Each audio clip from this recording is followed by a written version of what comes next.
Hello guys, ഞങ്ങളുടെ തിരുവാതിര വ്രതം ഇതാ ഇങ്ങനെ ആയിരുന്നു. അപ്പം ഞങ്ങളന്ന് വൈകിട്ട് അമ്പലത്തിൽ പോയി. അന്ന് നീരാഞ്ജനം ഉണ്ടായിരുന്നു. നീരാഞ്ജനം കഴിഞ്ഞിട്ട് എട്ടങ്ങാടി പൂജിക്കുന്ന ഒരു ചടങ്ങുണ്ട്. അത് എട്ടങ്ങാടി പൂജിച്ച് കഴിഞ്ഞിട്ട് ഓരോരുത്തർക്ക് ആ പ്രസാദം കൊടുക്കും. സുമംഗലികളായിട്ടുള്ള സ്ത്രീകളെല്ലാം എട്ടങ്ങാടി പൂജിക്കും. പൂജിച്ച് കഴിഞ്ഞ് ആ പ്രസാദമൊക്കെ കഴിക്കും. ആ ചടങ്ങ് കഴിഞ്ഞപ്പോഴത്തേക്ക് ഒരു ഗ്രൂപ്പ് തിരുവാതിര കളിക്കായി റെഡിയായി നിൽപ്പുണ്ടായിരുന്നു. അവരുടെ തിരുവാതിര കളിയാണിത്.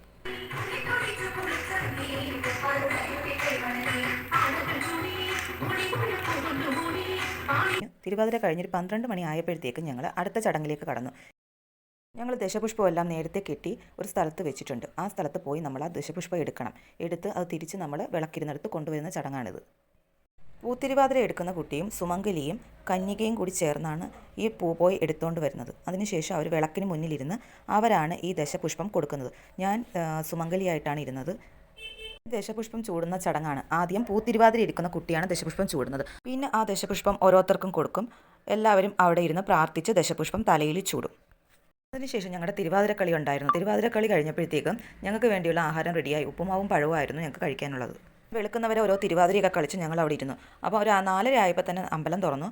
ഒരു 6 മണിക്ക് നിർമ്മാലിയൊക്കെ കണ്ട് ഞങ്ങൾ തിരിച്ച് വീട്ടിലേക്ക് പോന്നു. അപ്പോൾ ഇന്നത്തെ വീഡിയോ ഇത്രയേ ഉള്ളൂ. ഇഷ്ടമായാൽ ലൈക്ക് ചെയ്യണം, ഷെയർ ചെയ്യണം, സബ്സ്ക്രൈബ് ചെയ്യണം. Okay guys, by.